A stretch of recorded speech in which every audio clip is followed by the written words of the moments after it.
What's up, everybody? Welcome back for another edition of Bets and Ball Games with Edwards and Greeson here at Southeastern 16. We have got a new sponsor for our show, my man Andy Ludicky. Are you an experienced entrepreneur looking to diversify, or are you an employee that's simply tired of answering to the man? If so, let me tell you about our guy, Andy Ludicky, and his business, MyPerfectFranchise.net. Like you, Andy had it with corporate America. He was married with one kid and another on the way. He wanted to start his own business and did just that. Now he has multiple businesses, Big Red Trash Company and a gutter company, and he can help you do the same thing. Here's how it works. You go to Andy's website, myperfectfranchise.net. You set up an intro call, a 1-hour consultation, and best of all, it's 100% free. You tell Andy about your passions, skills, goals, and the time and money you have to invest in this endeavor. Then Andy figures out for you what sort of business fits your DNA. He registers you with potential franchises. He'll find the best franchise that suits the vision and corporate culture you want, and before you know it, you'll be on your way, and Andy will have you making greenbacks galore. So what are you waiting for? Reach out to Andy at myperfectfranchise.net. All righty, let's get going. My man Jay Greeson joining us from headquarters of the Chattanooga Times Free Press. Happy Friday, buddy. Okay, let's talk about these wide receiver props for the SEC from our good friends at Bet Online. So what it is it's just odds to who will lead the league in receiving yards throughout the whole conference. So Luther Burden at Missouri plus 250 favorite, and then the odds drop a lot. Trey Harris at Ole Miss plus 700, Juice Wells at Ole Miss plus 800, Dominic Lovett at Georgia, 11-1. Theo Wease at Missouri, 18-1. Deion Burks, Oklahoma, 18-1. Squirrel White, 20-1 for the Vols. Isaiah Bond, 20-1. CJ, and by the way, Bond no longer in Alabama, at Texas. CJ Daniels, LSU, 20-1. Barion Brown, Kentucky, 25-1. Silas Bolden, Texas, 25-1. Nick Anderson, 25-1. Wow, I might be interested in Nick Anderson there. You know, he was the only player in the country to average more than 20 yards per catch and have 10 touchdown receptions last year. Nick Anderson, 25-1. That's a little interesting. LSU, Kyren Lacey, 25-1. Jeremy Bernard, Alabama, 25-1. Eugene Trey Wilson, Florida, 25-1. Okay, Ole Miss's Jordan Watkins and LSU's Zavion Thomas, both 33-1. Georgia's Colbie Young, 45-1. Andrel Anthony in Oklahoma, 50-1. Wow, we got a lot more names. I don't think I'm going to read them all. I'm seeing it. I'm not going to. Dane Key, 80-1. I just don't know if they're going to throw the ball enough for that. But I think Dane Key is one of the best receivers in the SEC. All right, you got to play on what you think on any of this? Anything? I got two plays. I'm going to play Burton small because Missouri is going to win a lot of games, but I don't know how great their defense is going to be, and I believe in their quarterback. So I'm going to play him to hedge my other bet. Who'd you say was 11-1 at Georgia? Dominic Lovett. Okay. Now let's talk about Dominic Lovett is now about to be the bona fide one for an offense that's going to have a potential Heisman candidate quarterback. The next Georgia receiver you mentioned was at 50-1. So that divide tells me that Dominic Lovett is going to get a whole lot of targets from Carson Beck. And then I'm going to ask you, why did you have to use your Loretta Lynn voice when you said Squirrel White? Because on the Tony Basilio show, the callers ask about Squirrel White. Squirrel White! My daughter pitches softball, and she's been to a whole bunch of places with a whole bunch of folks who would call in the Tony Basilio show and say, Squirrel White! And they almost universally say, come on, Blue, when they're complaining to the umpire. So that's now what that's one of her mantras is if I'm sitting on a bucket catching her as she's pitching and she doesn't like a call, she'll go, come on, Blue. And they'll go, Tony. I will, and I love my guy, Tony. He's been great to me through the years. Did a podcast with him for a couple football seasons. Love the guy. He's awesome. But I will say, it's a lot more fun to listen to Tony B when the Vols are struggling, and they're not struggling nearly as bad as they were for a long time.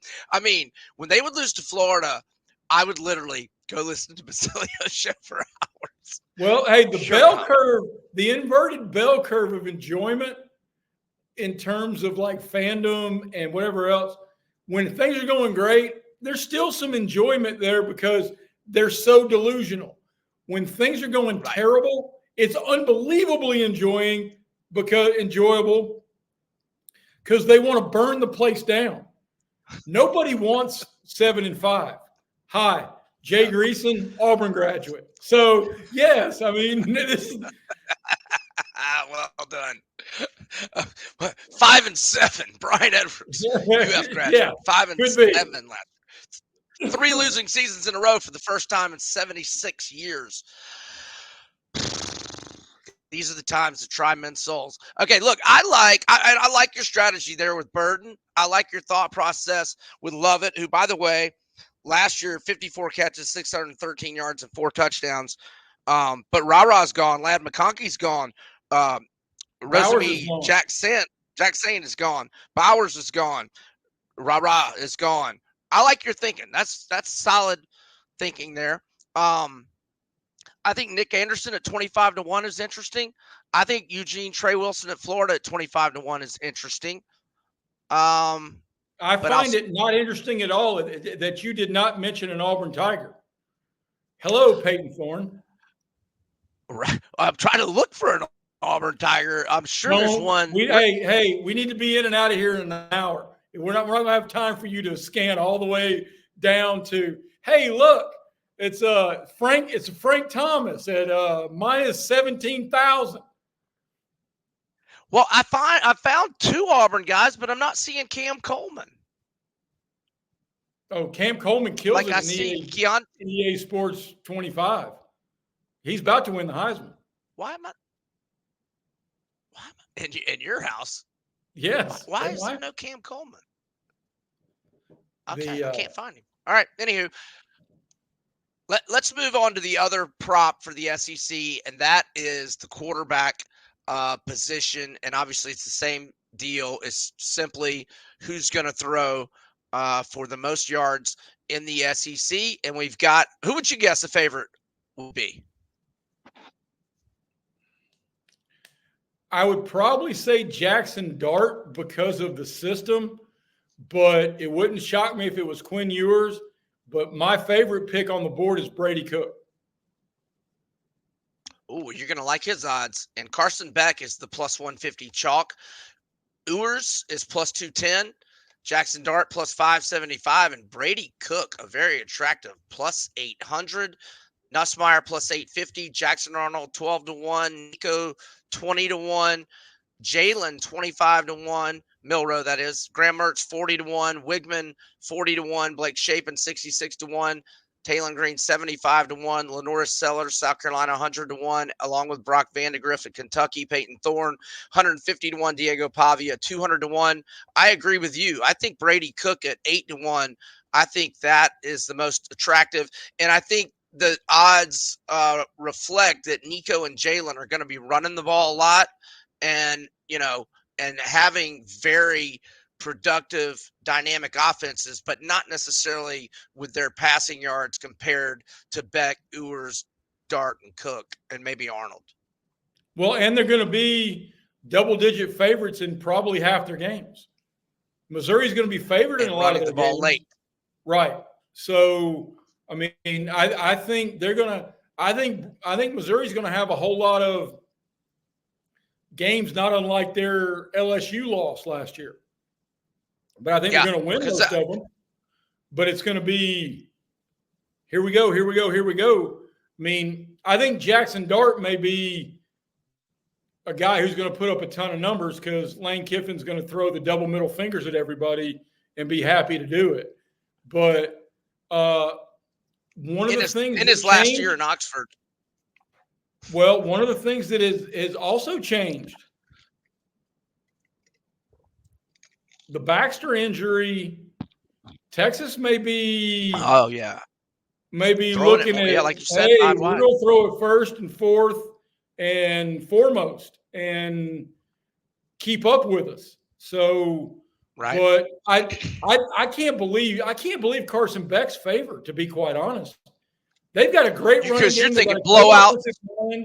They're gonna be up double digits in the second half. Kirby's conservative. Yeah. I mean, yeah, that doesn't make a whole lot of sense. No, I agree. Yeah, no, I agree. He probably will miss the most snaps in the second half of SEC starters because of blowouts, right? Oh, I think that's 100% accurate. But I like Brady. I think your assessment on Milroe is accurate that they're going to run a lot. But then you also look up at Michael Penix in that offense for Kalen DeBoer. Had a lot of yards. A whole lot of stuff. I mean, at plus 2,000, that's worthy of a nibble. No, he's 25-1. He's 25-1. Yeah, I mean, maybe it's worth a nibble. We'll see.